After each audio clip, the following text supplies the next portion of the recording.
Ba-da-ba-ba-da-ba. Welcome in, everybody. My name is Mark Farzyshow. This is the Farzyshow presented by Steven Singer. Steven Singer Jewelers. Lovely to have you along for the ride today. Phillies back from their off day tonight. Rob Thompson hints at what the lineup could look like this evening. Jody McDonald from WIP Radio, CBS Sports Radio, WFAN, just everything possible. Jody McDonald, and of course, Birds 365 on the Jacob Media YouTube channel will join the show today. I get a double dose, and if you're lucky, you get a double dose of Jody McDonald and Mark Farzetta today, because I'll be filling in for our friend John McMullen on Birds 365 after this program at 8 o'clock, 8 to 10 o'clock on the Jacob Media YouTube channel. We'll be talking all things Birds, as the show is not just a clever name, it is Birds 365. John McMullen, the normal co-host of the show, is, of course, at training camp. So I'll be sitting in with Jody McDonald, having ourselves a good time talking all things Eagles. And we're going to get into this little subject today's program already. I don't care what Micah Parsons thinks. Any player addressing the media throughout this process of training camp, especially the first couple of days when they're asked about, so what are your expectations for that season? You know what they all are going to say? Oh, I feel like we're the team to beat. You know what? I feel like we're a great team. I feel like we're the team that's the best in the NFC. Micah Parsons said yesterday on 105.3 The Fan in Dallas, the same radio station that Jerry Jones fellow talks on every week during the season. He said that he feels like the Cowboys are the top team in the NFC. I find that a comment like that to be I find it adorable. That is so cute that he's so confident and he has so much confidence in his team. It's just adorable, little Michael Parsons. So good for him. Every team should feel that way. However, it's up to the outsiders to really make the predictions, because you know what? You're not really a credible source. If you're in it, if you're a player, if you're a coach, you should have confidence in your team. Actually, if a coach came out and said that would be, geez, bud, you're supposed to, that puts a target on you. But a player comes out and says it, you're like, okay, good. You're supposed to think that about yourself. So that's where we're at right now with the Cowboys. I just find Micah Parsons he just won't learn his lesson. He just won't learn his lesson. Whether he's talking about Jalen Hurts, is it Hurts or is it the team, like he said last year? It's just adorable, his confidence. Anyway, so we'll get to that conversation, of course. But Jody Mack will join us today to talk mostly Phillies today, because the baseball world is one that Jody McDonald is very much tapped into. So we'll talk to Jody McDonald about what we could be expecting with the Phillies and the upcoming trade deadline. And how about this, ladies and gentlemen? While you were sleeping, the New York Metropolitans made a trade. It's a good news, bad news situation. The good news is that the Mets are selling. The bad news, and it's to be expected, the Marlins are buying. The Mets traded David Robertson, that David Robertson, to the Miami Marlins, and they traded him for two prospects. Two, I would say, low-level prospects, and I believe an 18-year-old and a 19-year-old. One is a switch-hitting catcher, so we'll keep our eyes peeled for that. So the Mets at least get two young prospects in return for David Robertson, and he is now a member of the Miami Marlins. He'll go to the Miami Marlins bullpen, and the Phillies just so happen to have a 4-game series coming up with the Miami Marlins. So the Mets are sellers, but the Marlins are buyers. The Phillies still have yet to show which way they're leaning. They're definitely going to be buyers of some sort. They're going to be improving the team somehow. Just not sure how that's going to go. I hope it's more than what the Marlins have done, which is just so far a bullpen arm. But we'll talk about that. There's some names, of course, that are out there already. Just to name a couple of them, Jordan Montgomery is one of them, left-handed pitcher from the St. Louis Cardinals. He's a starter. Right-handed pitcher from the St. Louis Cardinals, Jordan Hicks. No, not the linebacker, the pitcher. He's a relief. He's a relief arm that the Phillies would add to their bullpen. And then one of the latest names to come out there from the Detroit Tigers, starting pitcher, lefty Eduardo Rodriguez with a 2.95 ERA. Yeah, I wouldn't mind that acquisition. And the thing that's interesting about that name, Eduardo Rodriguez, is that he is signed through 2026. So would it be just a rental type of player for the Phillies? You'd be adding another left-handed arm to your starting rotation for the Phils, and he's going at about $16 million per through 2026. So if he shows you the production that he's had this year, albeit for a terrible team like the Detroit Tigers, who, by the way, are going to get mentioned twice on this show because of Shohei Ohtani and what he had to do yesterday. But that would be someone that I think a lot of teams are going to go after. It's probably going to be a high price for him. I don't think it's going to be ridiculous by any means, but it's going to be substantial. Some of the position players we've talked about a lot. Cody Bellinger is one of the first names that pops out there. The only issue with Cody Bellinger is he's a left-handed bat. He's not a right-handed bat. The Phillies would like to get a right-handed bat. Dave Dombrowski has acknowledged they like to get a right-handed bat, and I really wish that they would still give more chances to Johan Rojas as far as what he could do in this lineup and give him more opportunities, especially he was the guy after he was the guy that was mentioned by Dave Dombrowski as a possible right-handed bat to help out this lineup a little bit more. So we'll get to that conversation. Lane Thomas is another name that's come out there. And, of course, with the St. Louis Cardinals president of baseball ops coming out there and just saying, oh, yeah, we're going to be trading people. Well, I don't know if they'll be high level or low level, but we're going to be trading people. It's kind of the way that he said it. Paul Goldschmidt, Nolan Arenado, still on the list as far as I'm concerned. Although Paul Goldschmidt, with the developments of Bryce Harper being just an incredible first baseman, of course, Paul Goldschmidt probably not going to happen. The Nolan Arenado thing, I'm still kicking the tires. I'm still kicking the tires on Nolan Arenado.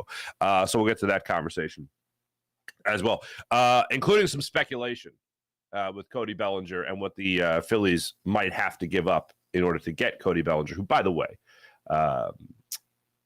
put in a 3-hit performance last night. He's now batting .317 on the season with 16 home runs now, I believe. So, yeah, he's having himself a good year. We'll get some other conversation regarding Trea Turner as well, like I said, with our man Jody McDonald coming up. So the Eagles did not practice, or they had a walkthrough yesterday, but no media availability. So that left people to start writing about what they saw on day one. And, look, I am such a skeptic.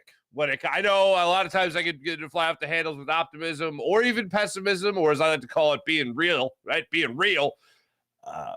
When it comes to training camp, I take everything with a grain of salt. I constantly acknowledge the shorts and shells aspect of it. I constantly acknowledge the fact that nobody's hitting anybody. And even using the term sack in a training camp setting is a bit pretentious, if you ask me, but they still use the word sack. It means basically a defensive lineman or a defensive player in general, beat the protection. We're able to get to the quarterback for what would be an actual sack. But it's kind of hard to determine that when you got a guy like Jalen Hurts who can dodge traffic left and right and dodge it with the best of them.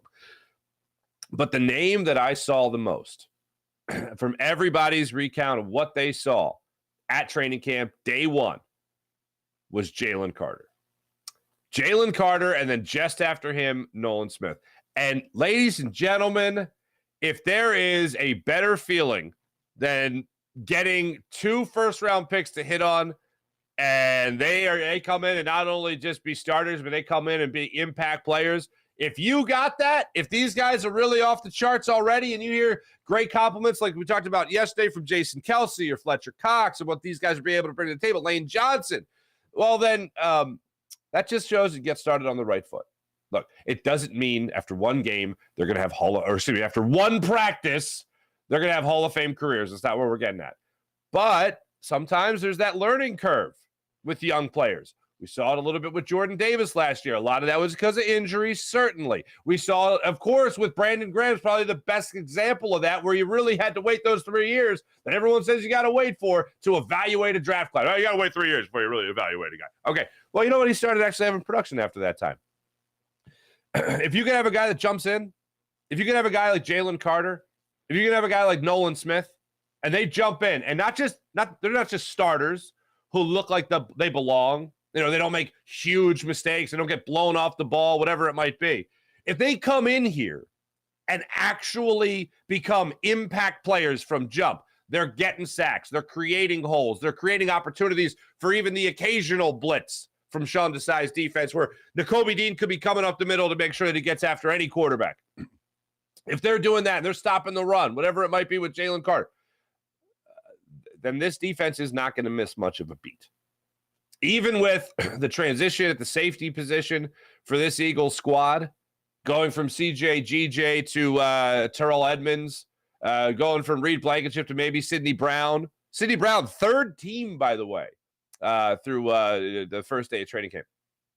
Found that to be interesting. So we'll see how fast he can work his way up the depth chart if he does, but it started at number 3. So regardless of the change in the safety positions for the Philadelphia Eagles, regardless of the change at linebacker for the Eagles, and love or hate TJ Edwards, the guy made some plays for you. The guy was a pretty solid linebacker. You might have yourself again on a nice little curve here if you're a linebacker or a safety with the pressure that could be provided by your front 4. And the pressure at times that can be provided by your front 5. I mean, it really can be a difference.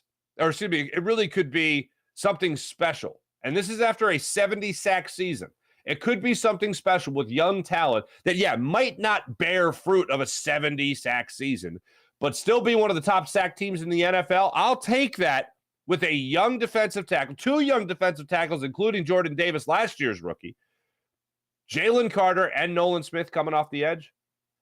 If these guys need no learning curve, if these guys are fitting in from jump,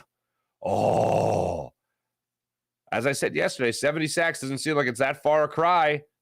If you're getting guys to plug and play in the position that you had a Javon Hargrave, who, although the sacks look great, wasn't exactly the best defensive tackle in football last year, but he played his role very well. If they have their guys, these young guys, pick up the slack immediately, then Sean Desai is going to have some toys to play with. And this Eagles team, this Eagles defense is going to have quarterbacks running around again, begging for leniency. I'm excited for it. And look, again, you take it with a grain of salt. It's one day of practice. It's a day of a walkthrough. Everyone looks like they're on the same page. Everyone did their work. The other part of it is there's some concern. And there's a lot of reasons that people look at Jalen Carter and they say he's not taking it seriously. Hey, we talked about it a couple of months ago when we talked about OTAs. About a month and a half ago at the close of OTAs when Nick Sirianni was asked about his players and he was asked about Jalen Carter. The one player that he raved about, of course, as we all know, it was Quez Watkins.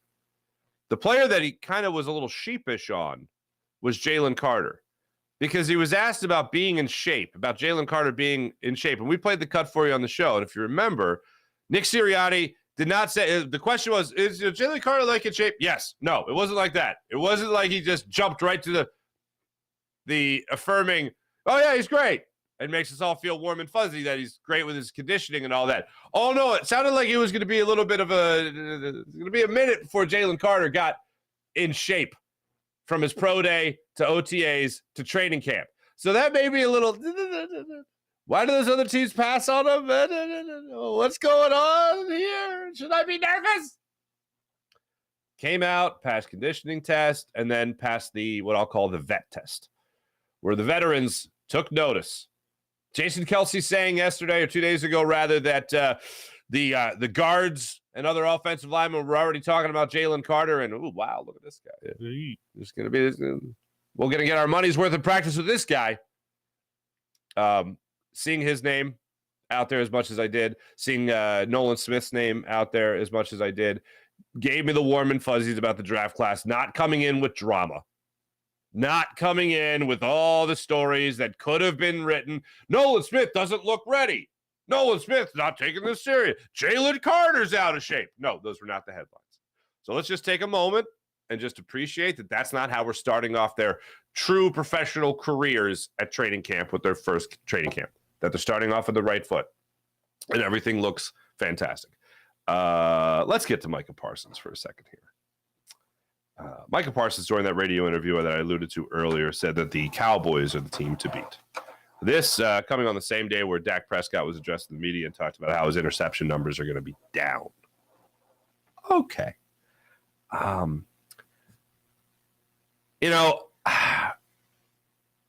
not the biggest Mike McCarthy fan. All right. I think when you have Aaron Rodgers, you tend to look pretty good. But one of the things that I do try to, just in the sake of being fair, one of the things I try to do is put the information out there, okay, and then really make it a proper evaluation. Mike McCarthy wins the Super Bowl with Aaron Rodgers, never goes back with Aaron Rodgers, but with that Super Bowl team, and I know it was Aaron Rodgers, it was a lot like the Eagles' Super Bowl victory, where you had a lot of guys IR'd, and somehow magically you just made it. Now, they still had their quarterback, unlike the Eagles, but the Packers, I believe, had 18 different guys IR'd at some point or on PUP throughout that entire season. It was pretty miraculous that they were able to win that Super Bowl over the Steelers, and the head coach deserves a lot of credit for that. So, no, I don't just look at it and go, oh, it's only because of Aaron Rodgers. I'll say this. Most of the success they had together in Green Bay, yes, was because of Aaron Rodgers and in spite of Mike McCarthy. So now Mike McCarthy is, of course, in Dallas now, and he's trying to win a Super Bowl with the Dallas Cowboys, and he's trying to win a division with the Dallas Cowboys, and he's trying to win with Dak Prescott, and they're trying to figure it all out down there. Mike McCarthy's won a Super Bowl, and I don't even look at them as the best coached team in the NFC. I don't look at them as the best coached team in the NFC East, excuse me. I look at them as a team that has to overcome Mike McCarthy as a head coach. And now taking on more responsibility, supposedly, play calling. Micah Parsons, you're pretty good at football. I will acknowledge that. Micah Parsons is a force to be reckoned with, okay? Just so happened that the proper force to reckon with him, it happens to be named Lane Johnson. And whatever Shane Steichen was doing against the Cowboys last year, that was working pretty well. Whatever Nick Sirianni was game planning the weeks of the Cowboys weeks, they were some pretty decent stuff right there. And Jalen Hurts, of course, has plenty of answers for Micah Parsons as well. Now, Brian Johnson just has to do what Jason Kelce said he's so great at, which is communicating. Learn from the guys that have been there. He's obviously already been there. It's not like he's just brand new to the Eagles or brand new to the NFL. He knows what Micah Parsons can do. He knows what the Cowboys can do. He knows that they've added guys like Stephon Gilmore, for instance, May Smith, for instance, coming in here trying to help that squad on the defensive end of things. I just don't – I can't take anything Micah Parsons is saying about the Cowboys being a top team or the top team, the team to beat in the NFC and take it seriously. So when you see those comments, if you haven't seen them already today, if you see those comments, I know some people are going to try to use it as bulletin board material. I think everyone is saying that same thing about their squads. If they're asked about it, that's their answer. And it should be at the beginning of training camp. What are you going to say? No, we just got this guy. He sucks. So he's really going to be, we got to overcome this guy who sucks. Hopefully he gets cut. I don't know. Like, no one's coming out and saying stuff like that. Maybe you'll get if you want to be the man, you got to beat the man. And right now the Eagles are the man. Maybe you'll get something like that. But I just think it's so clear cut that the Eagles are the best team in this division, that they'll be the first back-to-back winners in almost 20 years of the NFC East. So Micah Parsons is talking about the entire conference. Are the 49ers fans going to bitch about him for a while? I don't think so, because I don't even think they're taking it seriously. I think the 49ers fans actually just have a bullseye on the back of the Eagles. They just want to go after them. So when you see those comments by Micah Parsons today, just, do what I do, which is just pat his head and be like, yeah, you're so cute with your positive thinking. All right, that's how I'd put it. I want to mention this at the start of the show before we get to our friend Jody McDonald, because I know this is a hot button issue for a lot of people. You're going to be seeing news about the 76ers arena. The Sixers group that is looking to build this arena in the fashion district, the gallery, whatever, in Center City, is saying they could bring in 30 years $1 billion worth of revenue, tax revenue to the city of Philadelphia. $1 billion. Well, now the city of Philadelphia is going to do their own research, and they're going to see how close that $1 billion thing is, including, I think it was it $200 million to the school district? So there's a lot going on there. You're going to see a lot of these stories, and we're going to be following the bouncing ball. I want, and I've always wanted, a downtown stadium. Business-wise, I know in a lot of aspects where I've read about this going on in Sacramento, other cities in general, it's worked well for Baltimore, from what I understand, with both Camden Yards and now, not now, but for a long time, M&T Bank Stadium being down the Inner Harbor in Baltimore. There's plenty of things where you can move money around, where it's not just a city making new money, it's just making that money in a different place. For me, and the way the economics could work for this, I think could be fantastic for the city of Philadelphia. And as someone who just loves the city of Philadelphia and would like to go to a game and then out in the city and spend money in the city, I think it would be a great thing for Philadelphia. My issue is not the arena. My issue is not the ownership group. My issue is Philadelphia. And when I say that, I mean the administration and the administrations that are going to be overseeing this deal. Because to me, the challenge isn't the Sixers. The challenge is the city and whether or not the city is ready for a downtown arena. Now, my hope is that you'll have better public transportation. You'll have better security. You'll be able to have people, down there at the stadium, at the arena, making sure that people coming into our city are safe and protected and can get in and out easy and don't have that gridlock traffic that one Chinatown official said was one of their number one concerns. For me, I think this is a challenge at the hands of the Philadelphia City Council. I think this is at the hands of the Philadelphia mayoral administration, whoever is going to be seeing this through. For me, I think this is a huge challenge to the city, more so than it is to look at the Sixers. I look at the downtown arena, I go, great idea. How do we make it work? And then when the city comes to the table and says public transportation, security, whatever it might be, I look at them and I go, are you guys ready for this? Because for those not old enough to remember the 2008 parade, Mayor Michael Nutter for the Phillies came out, Michael Nutter came out and said, take public transit, don't drive. And public transit was not ready for that. So now they have this opportunity to build an arena in the city. Is public transportation going to be ready for that? And that was just a one-day parade. Public transit into the city helps the city tremendously, not just to go to Sixers games. So when I look at this whole thing from the grand scheme of things, and I look at the money aspect of it, I look at what it could do for the city, I say, oh, that's great. And I feel like almost every ownership group says that we're not taking money from the city. Okay, we'll follow that bouncing ball as well. But just for the idea of it, I think this is a challenge the city of Philadelphia has to accept, because I think overall, regardless of the arena or not, I think overall it'll make the city better if we have better public transportation, if our traffic is less. And one thing that was pointed out that it was made by the ownership group that I do think is a good point, and I brought this up before when I've talked about other downtown stadiums that I've been in. People always talk about the traffic and they always talk about parking. When you do have a stadium like this, first off, you're going to have a stadium. I don't want it to be a football stadium. Baseball stadium is fine, but then you're talking about 45,000 people as opposed to like 20,000 people, right? When you look at it like this, the parking gets spread out throughout the entire city where people will park in other areas and be able to walk to the arena. So that helps out tremendously. And that's something I think a lot of people are forgetting. A lot of people are thinking there's like one parking garage next to the arena and then everyone's got to park in that garage. I've been in garages like that. You want to avoid that. But in a big city, Seattle has a garage like that.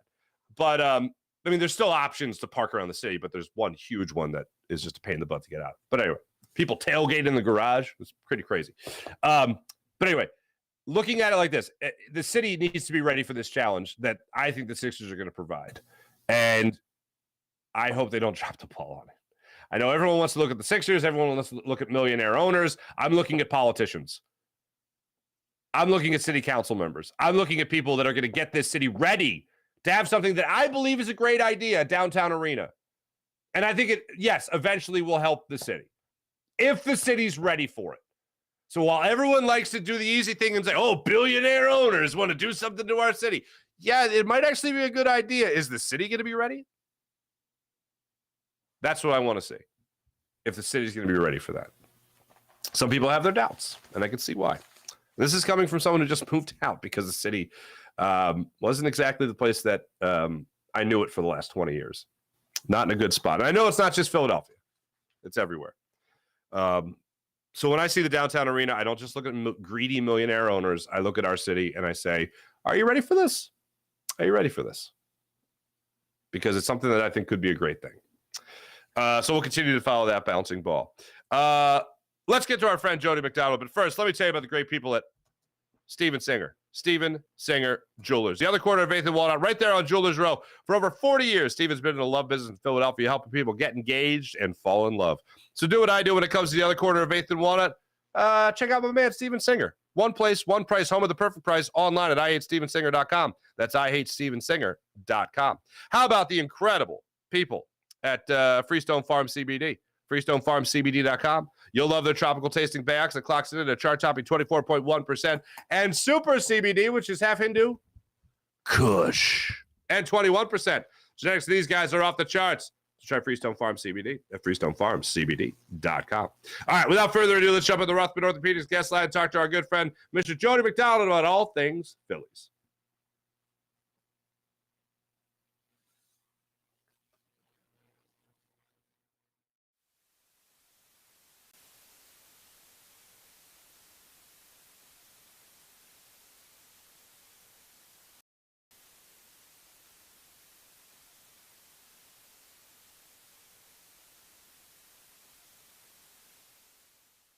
On the Rothman Orthopedics guest line. Now, we always get to talk football with this man on Birds 365, which he hosts daily on the Jacob Media YouTube channel.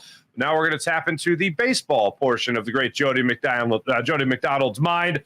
Jody Mac joins us right now. What's up, Jody? And, oh, by the way, for those of you wondering, Farzy be talking football with me on Jacob Media here on Birds 365 later. But for now, we're talking baseball, which is good by me, Farzy. You know that. I absolutely do. And I got to get your take on this because you were kind enough to come on the show when the Farzy Show kicked off its run on Jacob Media on opening day.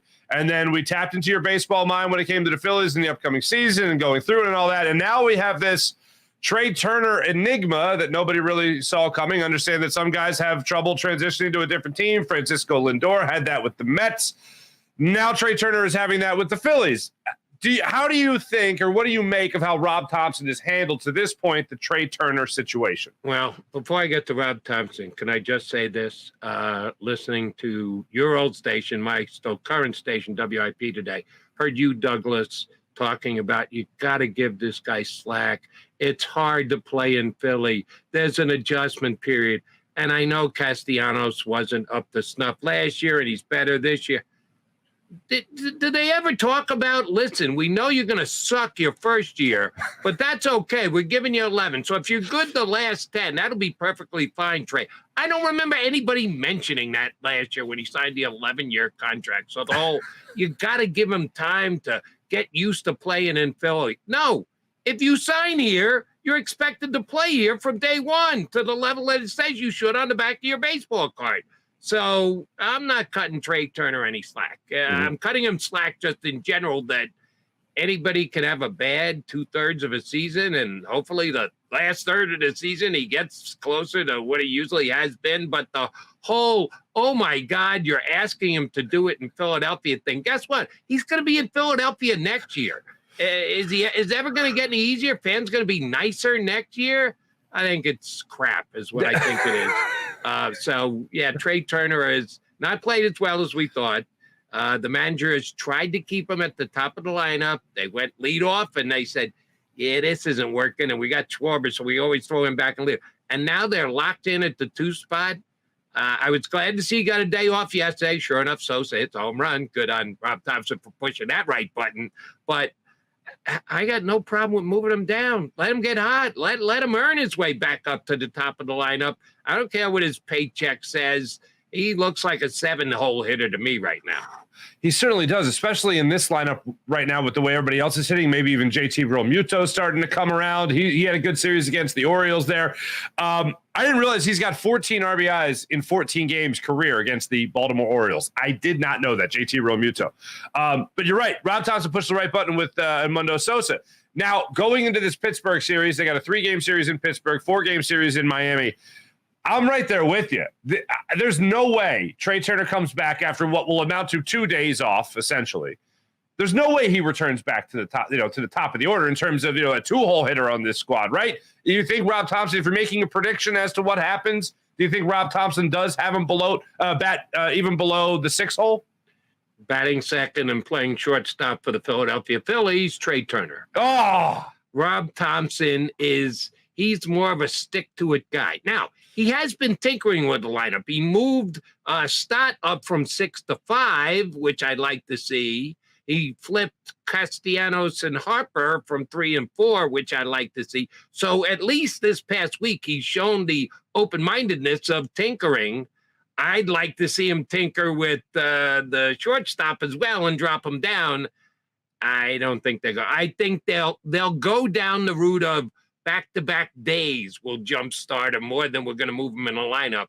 I just hope that if he takes an offer on Friday and they 1-for on Saturday, and he's 1-for-9 after the first 2 games, that by Sunday, Rob Thompson says, I just can't do this anymore. We got to shake it up a little bit, move him down. Where are you on Kyle Schwarber as a leadoff hitter? Are you in the school of, well, you got to a World Series with him, you had your best run of the season with him this year at the top of the order, or are you, no, he can't bat leadoff anymore when you have a guy like Bryson Stott hitting the ball the way he is? I'm of the mindset that when he bats leadoff, the Phillies are well above 500 team. When he doesn't bat leadoff, someone else bats leadoff, the Phillies are a below 500 team. And it's like 30 games over as compared to 4 or 5 games under. Now, a much smaller size on the sample size on the ones that Turner's either been, Schwarber's been batting somewhere else in the lineup. I can't figure it. You need to do your deep dive of analytics to tell me the WAR and the BIP and the whatever. Here's the bottom line. They judge everything by wins and losses at the end of the season. And the Phillies win more games than they do when someone with Kyle Schwarber leading off than when they do with someone else doing it. Mm-hmm. I can't explain it. I don't understand it. Certain numbers fly in the face of that being the case. But I don't care. If they win when he's batting leadoff, then I want to continue to win. The numbers are nice. The W's and L's are more important, and that's what I think Rob Thompson is clinging to, and I can't argue. Until the Phillies not only lose 4 in a row, but then win 1 and lose 5 in a row, because that never happens. They win 3, lose 3. Win 4, lose 4. They're the streakiest team on the planet, but they don't put 2 bad streaks together. Until they do something like that, Kyle Schwarber's staying at leadoff. Gotcha.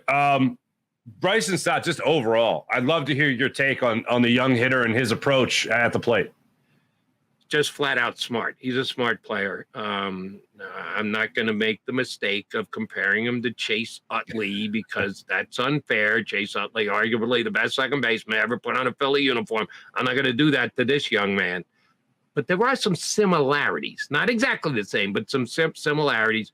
Both tremendously heady baseball players, know how to work a pitcher, wait for their pitch, and when they get their pitch, they can drive their pitch.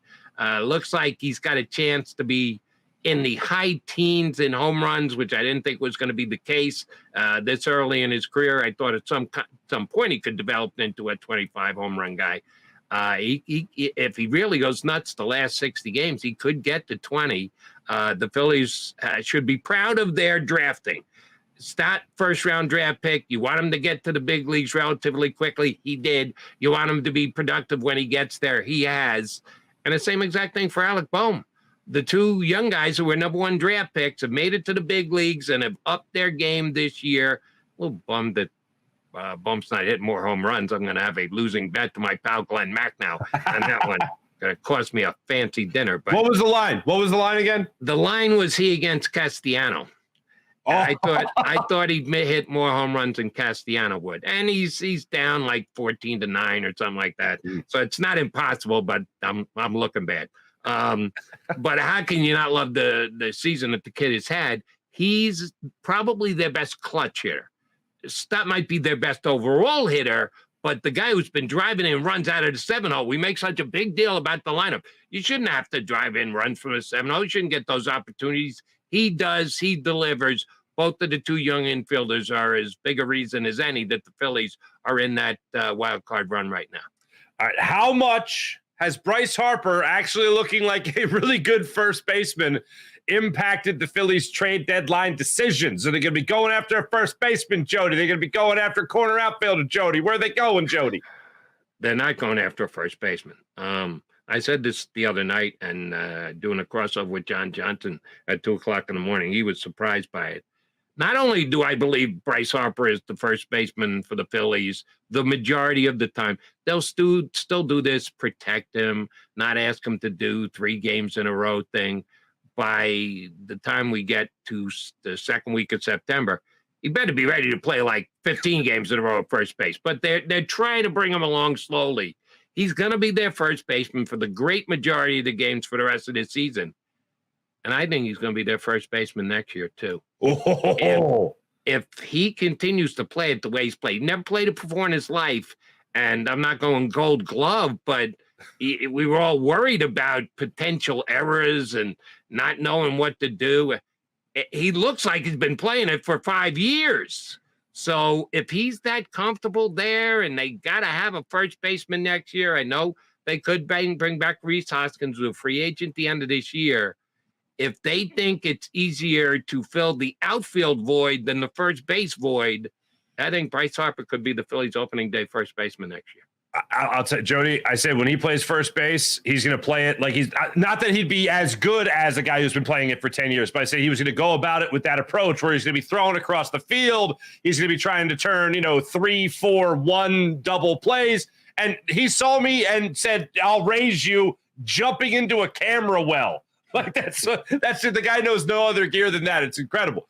As far as any other trade deadline action, I got to ask you, do you have a spot you think the Phillies absolutely need to improve upon now, whether that's pitching, whether that's outfield, whatever it might be? Where do you see them going? Where do you want them to go?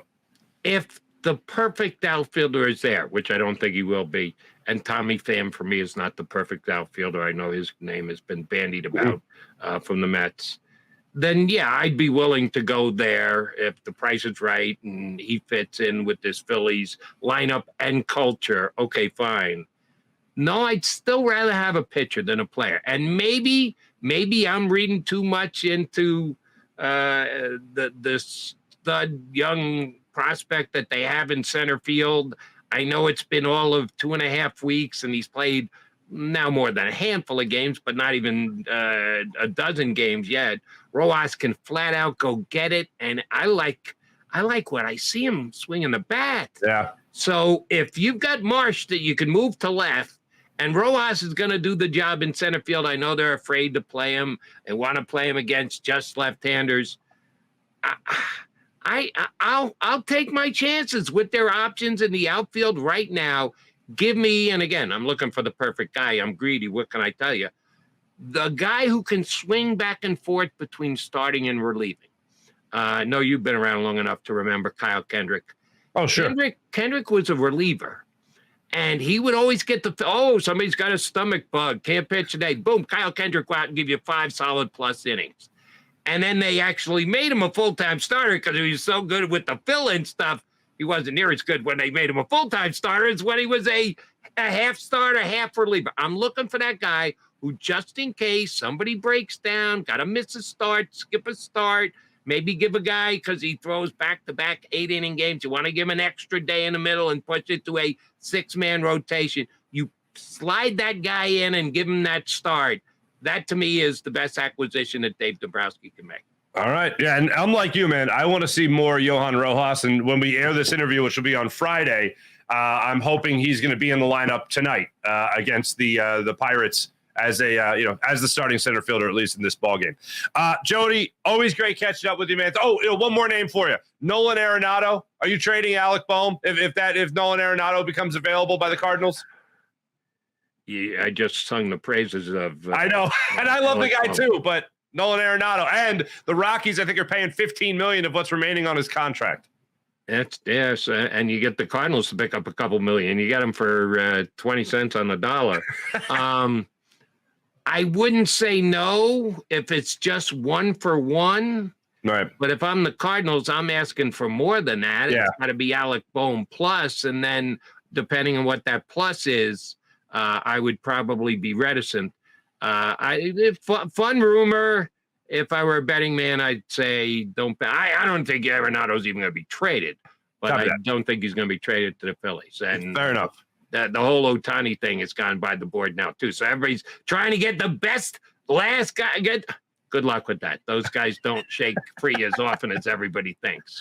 The great Jody McDonald, everybody. Make sure you're following everything Jody McDonald on all his social media platforms, including X or Twitter.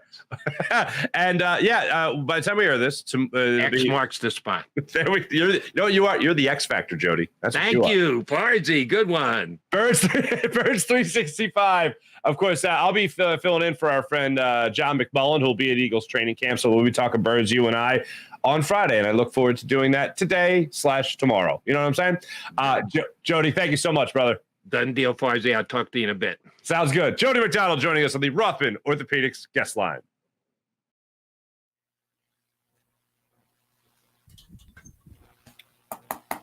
Jody's the best, baby. Love Jody. I'll be on with them again today for Birds 365. So don't miss that program coming up later today. The Trea Turner thing, I think he's got a good beat on.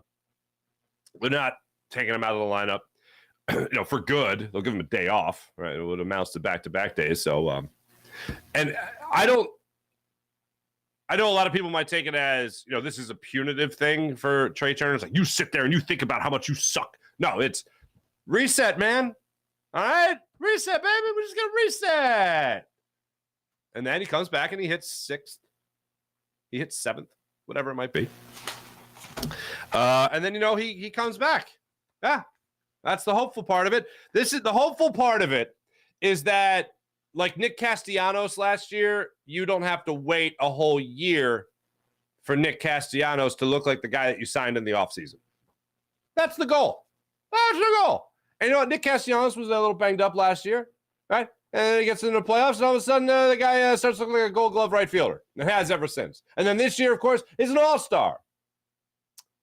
So a little more of that, please, and thank you. That'd be fantastic. Let's do that. If the Phillies could somehow expedite the process to a turnaround for Trea Turner, then yeah, I'm all for it. And I don't think it was going to happen any other way than what the Phillies are doing right now. I feel like right now they're playing it perfectly. They were going to be patient for a $300 million man. Kind of happens when you invest like that. You want to try to get everything you possibly can out of them. They moved around in the order a little bit. Lead off 2, 4, cleanup hitter all of a sudden. And I believe tonight, and this is not just what I want, it's also my prediction. I believe Rob Thompson tonight will have Trea Turner batting 6th. I don't think he bats 5th. I don't think he bats cleanup. I think you're going to have a very similar lineup to what you had the other night. I think you're going to have Kyle Schwarber, and I know people are already moaning at that, but that's not changing anytime soon. That seems to be what Rob Thompson is sticking with for the foreseeable future. They got to go on like a 10-game losing streak for him to, knock on wood, for him to do anything to move Kyle Schwarber from the leadoff spot. Schwarber, Castellanos, Harper, Bohm, Stott, I think is your 1 through 5 again tonight. That's my prediction for tonight. Then I think you're going to have JT Realmuto. Then I think you're going to have Trea Turner. Then you're going to have, Edmundo Sosa somewhere, maybe. I don't know. Then you're going to go to your outfield. You're going to go probably, I hope Johan Rojas is back in the lineup. That'd be a nice thing to see. And I think the Phillies really 1 through 6 pretty much are going to be set going into tonight's game. That's what I'm hoping for. So again, let's go with Schwarber, Castellanos, Harper, Stott. Bohm, Stott batting 5th, and then probably Realmuto 6th. Then you probably go Turner 7th, all the way down there in the lineup. Then Johan Rojas or Brandon Marsh, Johan Rojas at the bottom of the order, I think is where they will end up going tonight. That's not just my prediction. That's also what I want. That's not just what I want. That's also my prediction. I think that's the direction Rob Thompson goes tonight. Let me tell you about Manscaped, the absolute incredible people at Manscaped. Manscaped.com, the leader in below-the-waist grooming. Join 4 million men worldwide who trust Manscaped with their skin-safe technology that helps you reduce the risks of nicks so you can manscape with confidence and comfort. So check out Manscaped at manscaped.com, ladies and gentlemen, and take advantage. You'll love their Platinum Package 4.0. You'll love their Lawnmower 4.0 trimmer. It includes their best hygiene bundle yet. So check out Manscaped at manscaped.com. How about all the people at PHL Sports Station, Philadelphia Sports Station, enhancing your Philadelphia sports fan experience across all social media and blogs? That's phlsportsnation.com. Let's get into the chat check to start it off today on the Jacob Media YouTube channel. See how you guys are doing. Jason A. Team. I agree, Farzy. I'm glad you agree. I'm sure it was on a brilliant point I was making. All right. Robert G. What's up, Robert G? Good show and updated news. And no idea the Sixers were looking to do this with the arena, I assume. Keep the big news coming, big guy. Thank you, Robert. Jason A. Yes, Chinatown trying to fight against it. Yes, they are. Chinatown was trying to fight against, Chinatown fought against, and Chinatown won when the Phillies were trying to put an arena in there before Citizens Bank Park. I remember being in college and that being kicked around. I remember at one point Broad and Spring Garden was a potential spot for the new Phillies stadium. That didn't go through. And obviously the Chinatown destination didn't go through as well. So yeah. Jay, stay tuned. Flyers all over the city saying no arena. Yeah, look, if I was still living in Fairmount, for instance, and all of a sudden they wanted to build an arena in Fairmount, I probably wouldn't be too crazy about it. I'd have a lot of questions. But I'd also say, look, the city needs some kind of boost here. The city needs something. Maybe a venue for basketball, for concerts, whatever it might be. Maybe that's something that could definitely need. But you better have better transportation. You better, especially in a place like Fairmount, you better have better parking. But in that area in Center City, you got a ton of parking garages around you to spread out that parking so you don't have nearly as bad gridlock traffic as people are talking about. And more importantly, you got to get the transportation up in terms of the public transportation. And that's something that the city of Philadelphia needs to take care of. There's flyers all over the city saying no arena. Jody Mac used to listen to him every day and come see him at McDonald's when you were running your show in South Jersey. Your knowledge and news was so inspiring. Great job forever, Jody Mac. Robert G, I'll pass that along. That's very nice. Jody Mac is totally correct, even though he should be dropped lower in the lineup, especially since he's not what he seemed to be like. Seemed like what he was for the Dodgers. He makes around $300 million. They need pitching. Ray Fitzgerald, what's up? Hearing Arenado going to the Dodgers. I don't think Nolan Arenado comes to Philadelphia. I'm just throwing that name out there as just to see how aggressive we can look at the scale. According to the scale, how aggressive is Dave Dombrowski going to be? Is he just going to add a bullpen arm? Is he going to add a starter like Eduardo Rodriguez? Or is he going to go big in the bat department and get another starter, an everyday starter at third base like Nolan Arenado? Which, yes, I would trade Alec Boehm for Nolan Arenado. I absolutely would do that in a flipping heartbeat. The guy that I think is out, thanks to the way Bryce Harper can play first base, is Paul Goldschmidt, but I think that's been out already. That was not not anything set in stone. But I do see the Dodgers going out there and absolutely making a play for Nolan Arenado, continuing to make plays for Nolan Arenado. Robert G, good to see. Jody Mack, great job as always. Robert G, Mike Miguel, fly Eagles fly, damn right.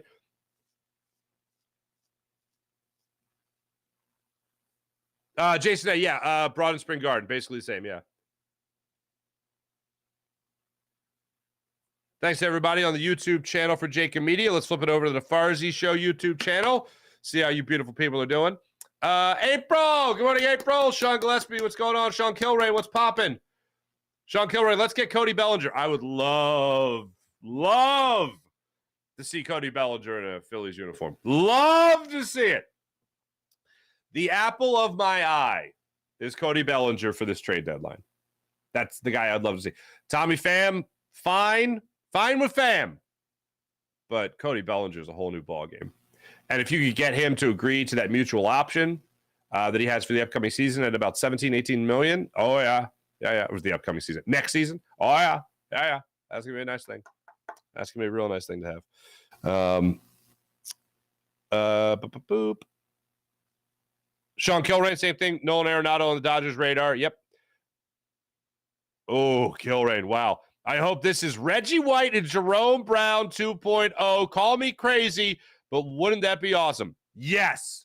That would be fantastic. If you could get that out of Jalen Carter, out of Nolan Smith, out of really this entire defensive line, oh, yeah, come get some. Sean Gillespie, technically, Dak hasn't thrown an interception yet. Hey, things are looking up then for the Cowboys. Things are looking up. Sean Gillespie, it's practice. Calm down. It's practice. You know what? You know what's funny? The only thing you can't say it's just practice with is the NFL. Everything else you can say it's just practice. The NFL, people will go, well, it's just practice. But did you say Nolan Smith? Well, you know, it's just practice. But did you hear what they're saying about Jalen Carter? It's just we're talking about practice, right? I don't need to do the rant. You know the rant. What's up, April? I mean, at the beginning of the year, you would hope that everyone would be confident in their team, but yeah, it always the Cowboys are delusional. Yes, I concur. Mike Fuji, what's going on? Nice to see you. Sean Gillespie. Mike McCarthy should let Jerry Jones call his plays. Bullpen piece says Mihai Sanchez. As cautious Phillies fans, I won't count out the Mets and Cowboys until they're officially eliminated. Meanwhile, ring the bell and take the Pirates. Take it to the Pirates. Absolutely. Mike Fuji, if the Sixers put the 76th place in Center City, it will be a total bleep show. The Phillies tried to shut down, try to stadium in the same arena or same spot in Chinatown. Sean Gillespie, traffic will be immense, but you do have the smelly subway. See, that's what I'm talking about. First off, let's get the smell out of the subway. Second, let's make it, I don't know, the subway's safe. Just an idea.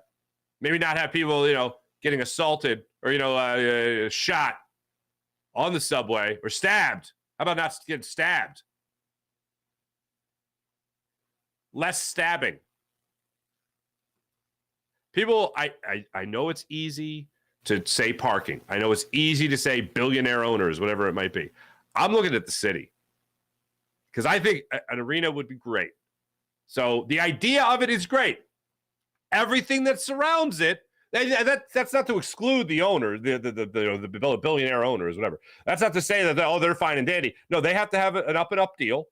The city has to be aware of the deal. The city has to be able to call them on whatever, because they're still businessmen. They're going to try to get away with stuff. It's called business. City has to be on top of that. And then if it does go through, if they say, oh, yeah, all this checks out, then the city has to make sure that the citizens are safe, that transportation is key. That safety is key and transportation is improved immensely. Because right now the city doesn't have great public transit. And the city doesn't trust. A lot of people in the city don't trust public transit right now. So, yeah. But as far as the arena goes, the traffic, I'm telling you, the traffic is not going to be that. It's not going to be as bad as people are making it out to be. And if you do improve the city transportation, it'll be even better. What's going on? MacMan 610 WIP. That's great. Trey will be a man on fire. You watch when needed most. I hope you're right, Sean Kilrain. I hope you are right that Trea Turner all of a sudden is a man on fire. I would absolutely love it. Robert G, no doubt, Cody Bellinger. Let's hope. Thanks, everybody in the chat. You guys are great as per usual. Let's get it into some baseball conversation, ladies and gentlemen. When it comes to your Philadelphia Phillies, as of right now, they are still a half game up on the Marlins. They're a half game up on the Diamondbacks. Right now, the wild card standings are the Giants, a half game up on everybody else. Then the Phillies and the Reds are occupying the second and third wild card spots. So that's where we're at right now. As for your beloved Philadelphia Phillies, they'll be back at it tonight, 7:05 start time in Pittsburgh at beautiful PNC Ballpark. Zach Wheeler gets the ball for the Phillies against Mitch Keller. Wheeler coming into this ball game 7-5 with a 3.88 ERA. What? Sub 4? Is that allowed? That's right. He's coming off a phenomenal start against Cleveland Guardians. A start where he really didn't allow a run, but he did allow a run, unfortunately, because a ball dropped at twilight time in Cleveland between Nick Castellanos, Bryson Stott, and Brandon Marsh. Oh, where is the baseball? I don't know. And it dropped, and a run ended up scoring. It's stupid. It was a 1-0 Phillies loss. So Zach Wheeler's back on the bump tonight after that 7-inning, 1-run, 5-hit performance, 8 strikeouts against the Cleveland Guardians. Mitch Keller gets the ball. He's got a 4.01 ERA. Is 9-6 on the season as a 27-year-old right-handed pitcher. He's coming off really bad starts. 14 earned runs in his last 2 starts, over 11 innings of work, 19 hits. It was against the Cleveland Guardians and the Anaheim Angels. So he'll try his luck against the Phillies tonight. Before then, man, he was having himself one hell of a season. Absolutely one hell of a season. So he was putting himself together an all-star season, as a matter of fact. So he'll be going out there tonight. His last start before the all-star break, he went up against that Arizona Diamondbacks team, had himself one heck of a start. 7 innings of let me make sure I have my game in front of me here. Yeah, 7 innings of 0-run baseball. It tossed 7 scoreless, allowing just 1 hit. His ERA at that point was just 3.31. So, and that was, of course, against the Arizona Diamondbacks. So there you go. So that's what we got going on tonight for the Phillies. 7:05 start time in Pittsburgh for this 3-game series. First game of a 7-game road trip for the Phillies. So hopefully they continue to win on the road. We'd like to see that happening. I mentioned the Anaheim Angels a second ago, the Los Angeles Anaheim Angels, whatever, the Angels. His last start came against those Angels. It was a 7-5 loss. Shohei Ohtani in a doubleheader yesterday. Let me make sure I got this right, ladies and gentlemen. Shohei Ohtani yesterday for that doubleheader. He threw a shutout in game 1 of that doubleheader, Shohei Ohtani, then started the next game as a non-pitcher. He's the first player to do that since July 17th, 1918. Babe Ruth, as one would assume. And Shohei Ohtani did had to leave the game, though, a little back stiffness, a little back tightness. I think it was Phil Nevin came out and said, oh, he's fine. He's fine. But he hit a couple. I think they had 3 home runs in total yesterday. Because he is just a man possessed. That's how incredible Shohei Ohtani. Yeah, 2 home runs. Day after being taken off the trade market. So there you go. That's where we're at. All right, Eagles. Some news and notes for the Eagles today. Sean Desai will be addressing the media today. I look forward to hearing what he has to say about Nolan Smith and Jalen Carter in their first couple of days of training camp here as rookies, so I look forward to hearing that. Jody McDonald and I will be back with you guys at that time. 8 o'clock. We'll be back with you guys in less than an hour on the Jacob Media YouTube channel for Birds 365 to talk all things Eagles. Well, I'm sure we'll touch on Micah Parsons' comments as well and who have been the standouts as of this point right now at training camp. Thanks for watching. Thanks for listening. Check me out, of course, wherever you get your podcasts as well. Download, subscribe, like, all that fun stuff on YouTube as well. My name is Mark Farzetta. This is the Farzy Show presented by Steven Singer of Steven Singer Jewelers. Jim Hyden produced the program, did a phenomenal job as per usual. We'll be back with you guys momentarily. Filling in for John McMullen with Birds 365 on the Jacob Media YouTube channel. And again tonight, I'll be back with you guys for the Jacob Media Fightins post-game show. Hopefully talking about a Phillies victory over the Pirates. Thanks, everybody. See you later. Bye.